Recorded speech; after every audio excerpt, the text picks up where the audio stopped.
Lagos does not announce itself. It does not wait for permission.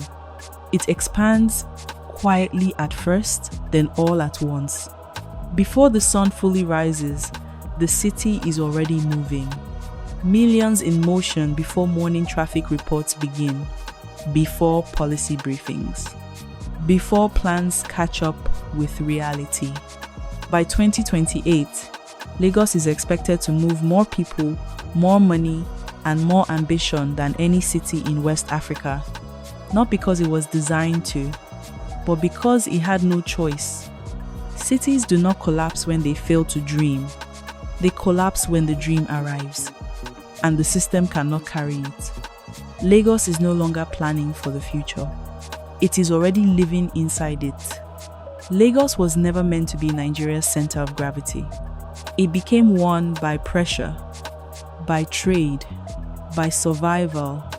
What began as a port city slowly transformed into a magnet, pulling labor, capital, and risk toward itself. Every decade added layers. People, structures, systems, often without removing the old ones. Today, Lagos exists as a contradiction. It is simultaneously Africa's most dynamic urban economy and one of its most strained environments. Population figures struggle to keep up with reality. Official estimates lag behind lived experience. What matters more is density, the compression of ambition into limited space. This is why Lagos matters beyond Nigeria. It represents a question many African cities are approaching, but few are ready to answer. How do you upgrade a city while it is still running at full speed?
On paper, the vision is ambitious but clear.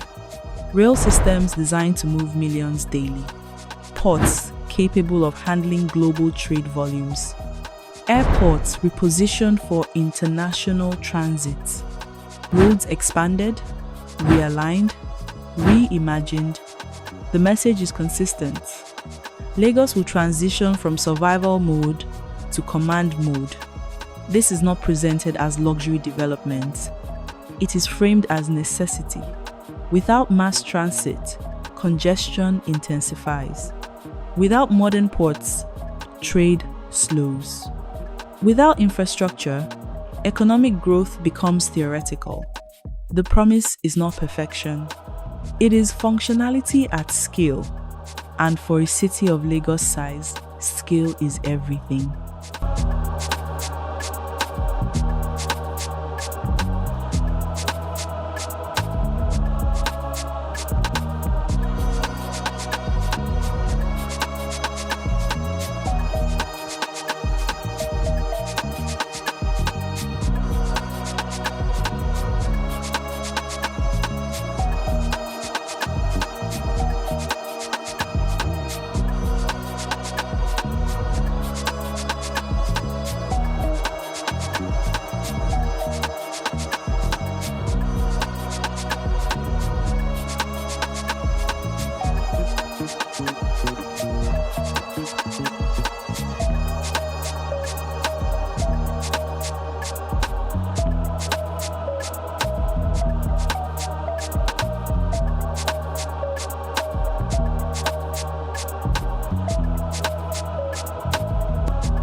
Lagos is not growing the way most cities grow.